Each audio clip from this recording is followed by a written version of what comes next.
Bonjour à tous, bienvenue dans votre émission La vie en Vosges. Cette semaine, nous allons voyager avec nos 3 invités. Voyage, découverte, vie de nomade sont les sujets que nous allons aborder pendant ces 26 minutes aujourd'hui.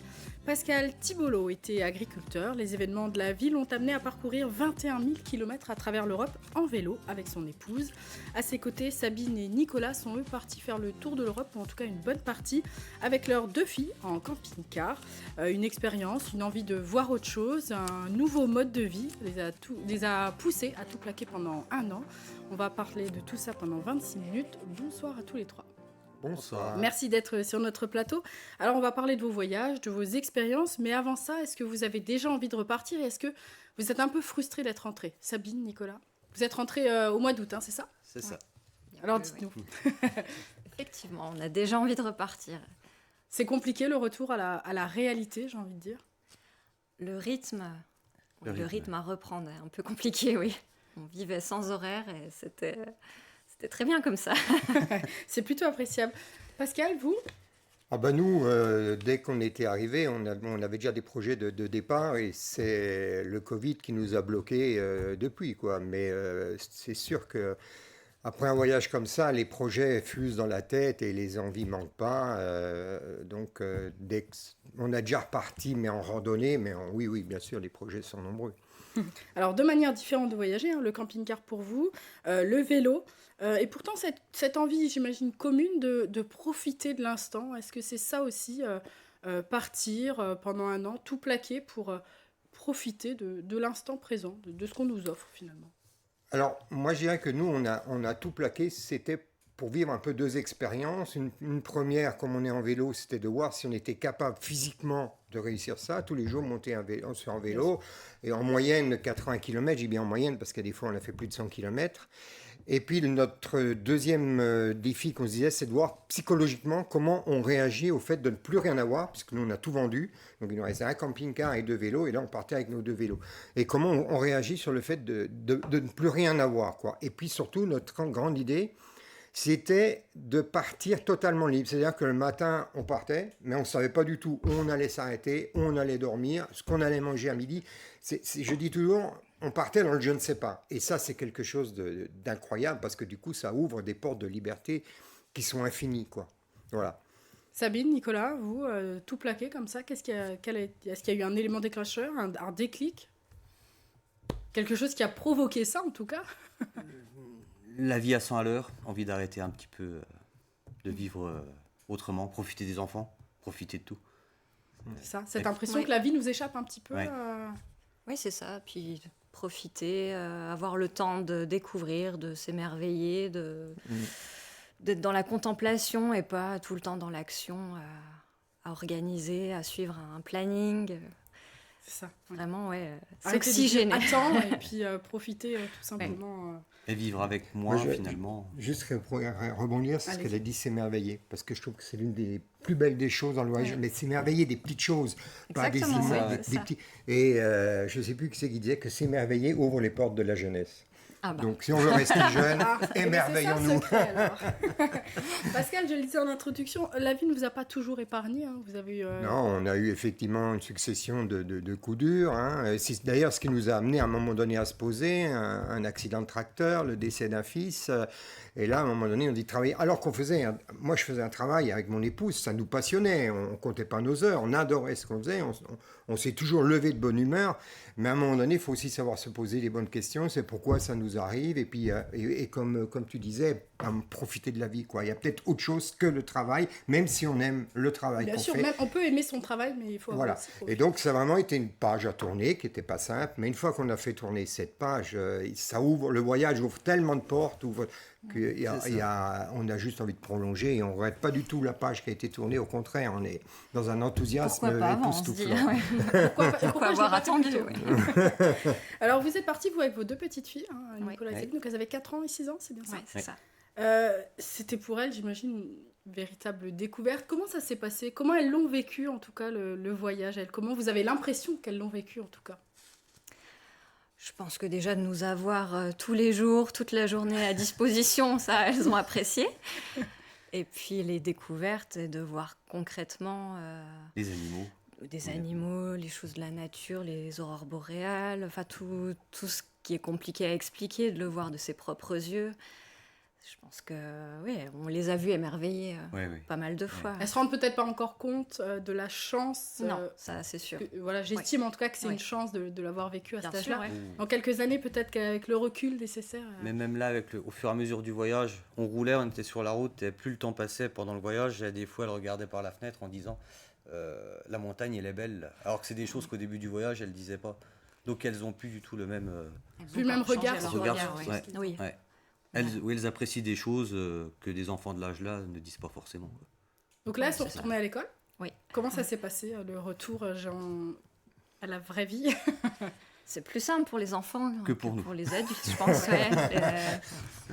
Elles ont retrouvé leurs copains d'école, donc elles étaient ravies. Il n'y a pas cette question, elles n'ont pas peut-être cette envie aussi pressante de repartir que vous? Non, elles le manifestent peut-être elles pas. nous suivront volontiers, je pense, en tout cas. J'espère. Oui. C'est pas quelque chose qu'elles ne veulent plus revivre du tout, mais elles apprécient aussi le retour et retrouver leur royaume de jouets. Enfin, voilà, on a vécu de manière un peu minimaliste, donc forcément... elles avaient d'autres occupations qui nous convenaient très bien. Mais en fait, les enfants, ça s'adapte à tout, oui. Oui, c'est ça. Un caillou, un morceau de bois. Et puis elles s'éclataient. C'est ça.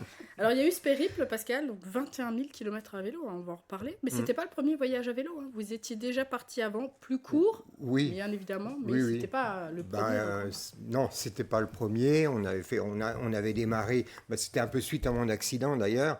Où on s'est dit bon allez, on fait un peu autre chose que le travail, donc j'en ai profité parce que j'ai quand même été bloqué pendant 6 mois à ne rien pouvoir faire, donc j'ai commencé à aller avec internet, regarder les vélos et machin, donc on a acheté le matériel, on a commencé par des voyages de 2 jours, puis 6 jours, puis 1 mois et demi, et c'est un petit peu ce voyage d'1 mois et demi qui a un peu déclenché les trucs, parce que quand on est revenu, on s'est dit, mais là, on vient de vivre 1 mois et demi avec 4 sacoches et on voit dans notre maison, donc on avait une ferme, les gens peuvent s'imaginer tout ce qu'on pouvait avoir, mais on n'a pas besoin de ça pour être heureux, quoi.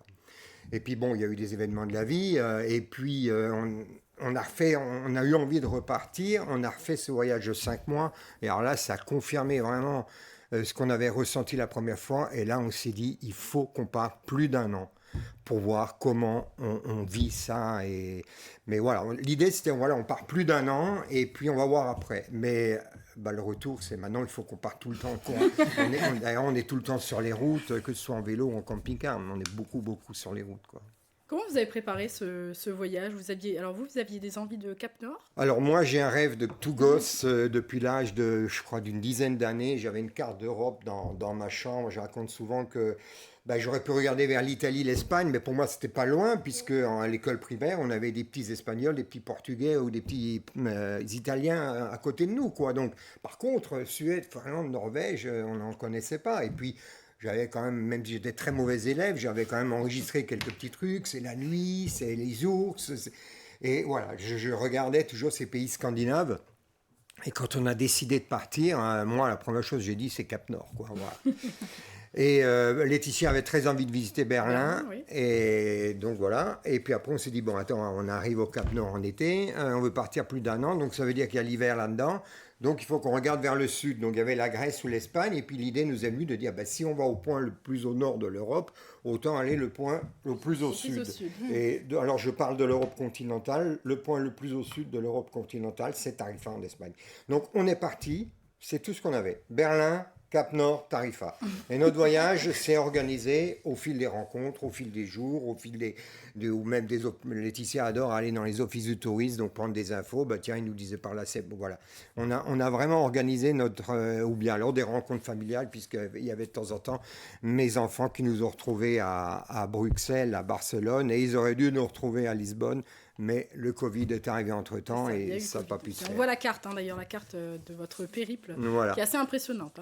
Ouais, c'est quand on sait que c'est à vélo, c'est assez impressionnant. Mais et c'est des tout vélos un sans plaisir. assistance électrique? Pardon? Des vélos sans assistance électrique. Ah oui, non.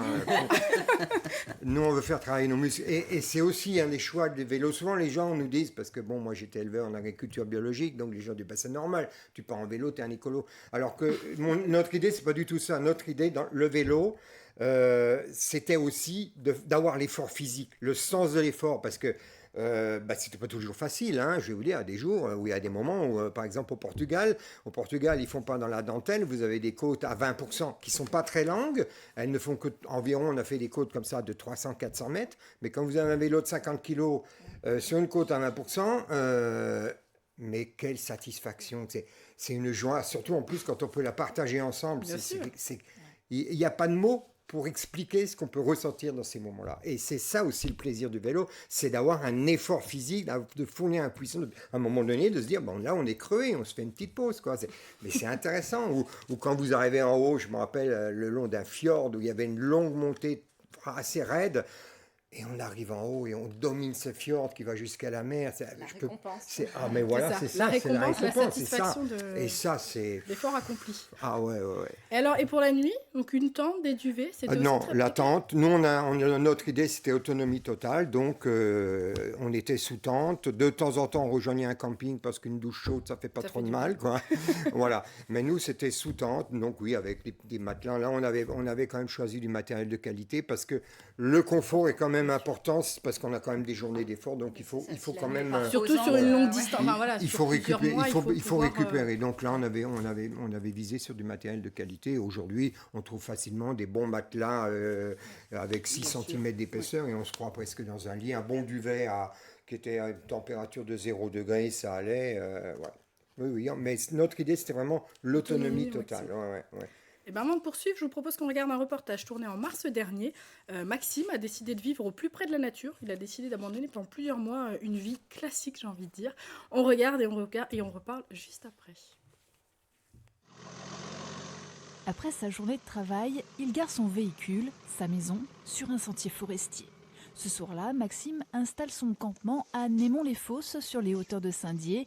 Nous l'avions rencontré à la fin de l'année dernière et il rêvait d'aventure pour briser la routine. Aujourd'hui, il la vit pleinement. Alors, qu'est-ce que vous faites là ? Eh ben, je ramasse un peu de bois pour allumer mon feu. C'est la meilleure façon d'avoir pas trop froid. Une vie plus rude, mais choisie. Depuis 3 mois, 5 nuits par semaine, il dort en forêt. Puis du moyen, puis du gros. J'ai encore mes obligations professionnelles et je pouvais pas non plus complètement me déconnecter de tout. Ça me paraissait difficile. Donc non, on n'est pas du tout en mode opération de survie. Je peux faire du feu, on a un chauffage dans la voiture, j'ai un frigo dans la voiture, on a de l'électricité, on a de l'eau. Ça reste, c'est peu confortable, mais ça reste quand même confortable. Un retour à la nature qui laisse du temps, celui d'admirer la faune et la flore, de vivre au gré des saisons et de capturer l'instant. Rejoint dans son escapade par sa compagne quand elle le peut. Après le boulot, ça fait vacances.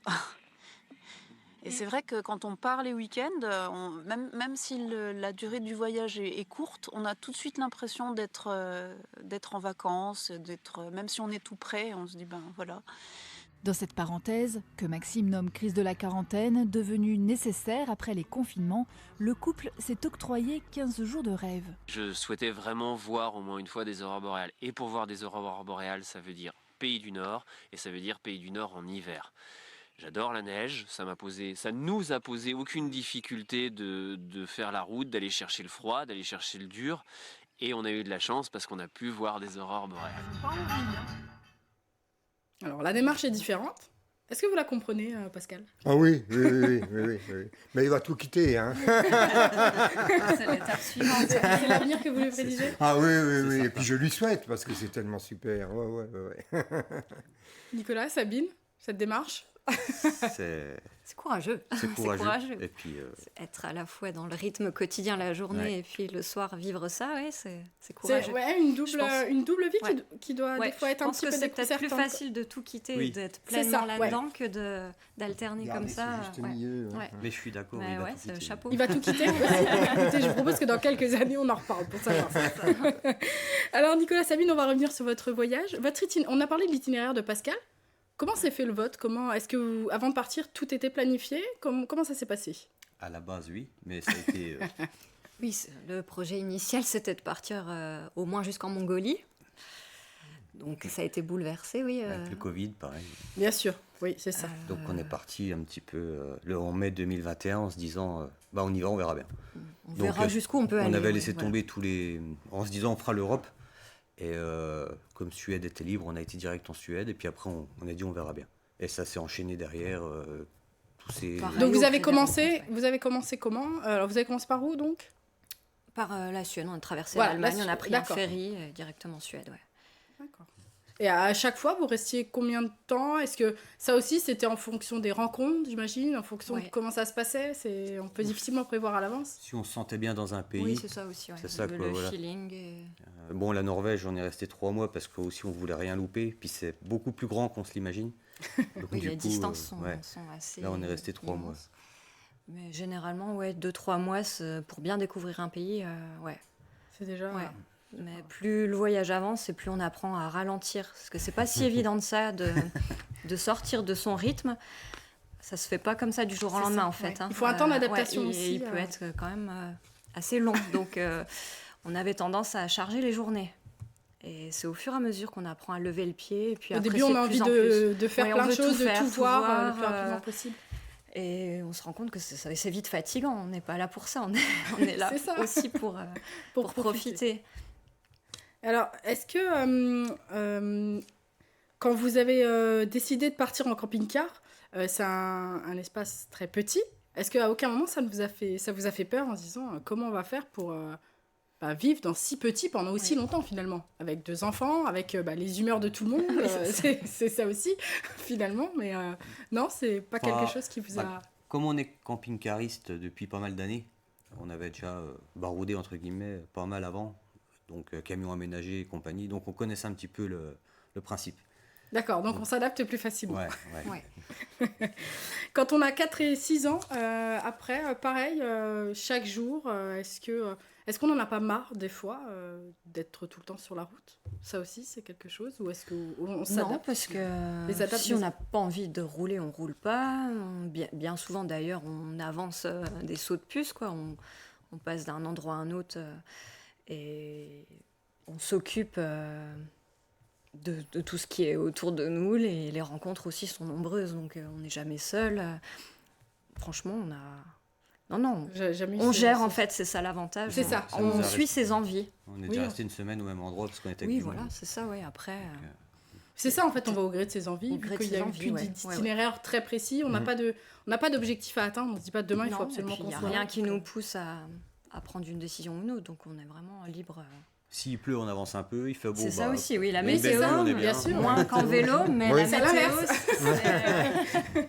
Parce que oui, la météo n'est pas forcément toujours facile en vélo. Non, bon après aujourd'hui il y a quand même des très bons équipements pour le froid, donc ça c'est pas un trop gros problème, mais c'est vrai que c'est la pluie et nous personnellement, nous deux, on n'a aucun plaisir à rouler sous la pluie. Donc ça nous arrive parce qu'on est bien souvent pris par des averses où on ne peut pas faire autrement.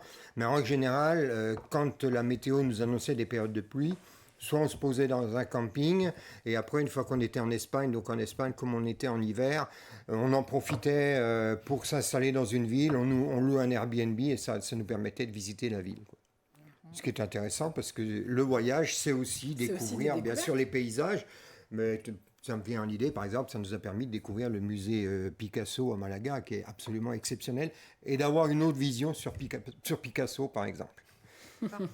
Quel regard vous portez aujourd'hui sur la vie en France, quand on a découvert tellement de cultures différentes et des cultures des fois peut-être plus avancées sur certains points que chez nous en France, Pascal? Je dois dire ce que j'ai dit en arrivant ici. Moi, je ressens une tristesse quand je regarde les gens vivre. Parce que je me dis, on vient... En plus, je trouve que... Alors moi, je suis très proche de la Terre, j'ai toujours été très proche de la Terre, j'adore la nature. J'estime que la Terre nous a donné des gros avertissements avec cette pandémie. Cet été, une sécheresse, et puis ça ne va pas aller en s'arrangeant. Et quand je regarde les gens vivre, je me dis, mais voilà, leur seul truc, c'était continuer à vivre comme avant. Alors que c'est à chacun aujourd'hui de changer sa vie, parce qu'on ne va pas pouvoir encore longtemps vivre comme avant, quoi. Moi, il y a toujours, dans tout ce qui a pu être raconté, on n'écoute plus la télé depuis des années. Moi, j'ai plus de télé, je crois, depuis 1986. Vous regarderez l'émission. Et j'en suis content. Oui, alors ça. Non, mais on aime bien regarder, par exemple, c'est intéressant. Il y a des reportages qui sont fort intéressants. Il faut simplement savoir choisir. Mais je parle plutôt de télé, information et tout ce qui est. Et moi, je trouve ça quand même affolant qu'aucun chef d'État ne dise que, par exemple, pour cette année, le 28 juillet, on avait consommé ce que la planète Terre nous donne. Ça veut dire qu'à partir du 28 juillet, on consomme à crédit, mais on consomme sur le dos des enfants. Des générations futures. Et on est en train de faire de l'enfant roi, mais c'est une absurdité incroyable, puisqu'on est en train de, quelque part, leur réserver un avenir qui risque d'être catastrophique.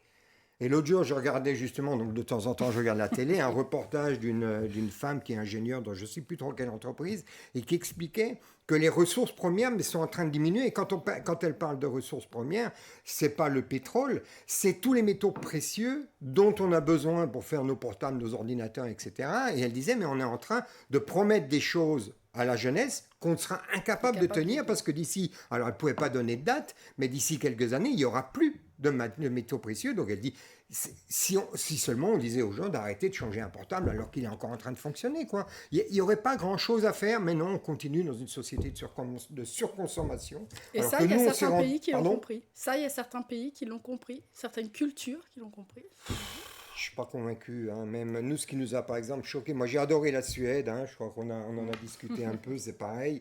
Mais par contre, il y a un truc qui m'a choqué en Suède, c'est qu'il y a partout des supérettes. Dans le plus petit village, il y a une petite supérette bien achalandée.